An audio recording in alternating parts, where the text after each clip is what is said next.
Hello guys, কেমন আছেন? দেখেন, আমি আজকে নিয়ে আসলাম একটা রান্নার ব্লগ।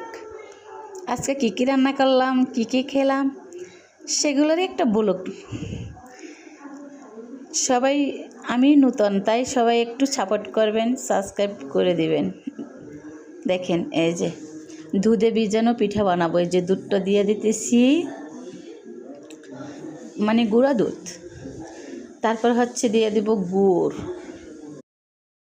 তারপর গুড় দিয়ে দিব। দেখেন, ওই গুড় দিয়ে দিছি, নাড়াচাড়া করতেছি। এই যে তারপর জালটা ধরাই দিলাম, মানে এটা ফুটাইয়ে রাইখা পরে পিঠা বানাবো। পিঠাগুলো ভিজাবো, দুধের পিঠা আর কি।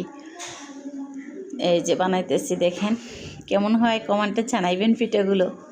এই যে ভিজাবো, এটার ভিতরে দিব গুড় আর দুধের ভিতরে ভিজাবো। আসলে এই ভিজানো পিঠাটা অনেক মজা লাগে শীতকালে। চিতই পিঠা ভিজানো অনেক মজা। আর কার পছন্দ কমেন্টে জানাইবেন। আমার তো অনেক পছন্দ দুধে ভিজানো পিঠা। এই যে দেখেন, আমার ছেলেকে দিব। আমার ছেলে বলতেছে আমাকে দাও, আমাকে দাও, আমাকে দাও। তাই আমি তাকিয়ে আগে দিব। এই যে দেখেন, খাইতে আছে আমার ছেলে। মাশাআল্লাহ, পিঠাগুলো অনেক অনেক মজা হয়েছে বলতেছে। এই যে সুপার দেখাইতেছে, দেখছেন। আল্লাহ হাফেজ বন্ধুরা, ভালো থাকবেন, সুস্থ থাকবেন। দেখা হবে নেক্সট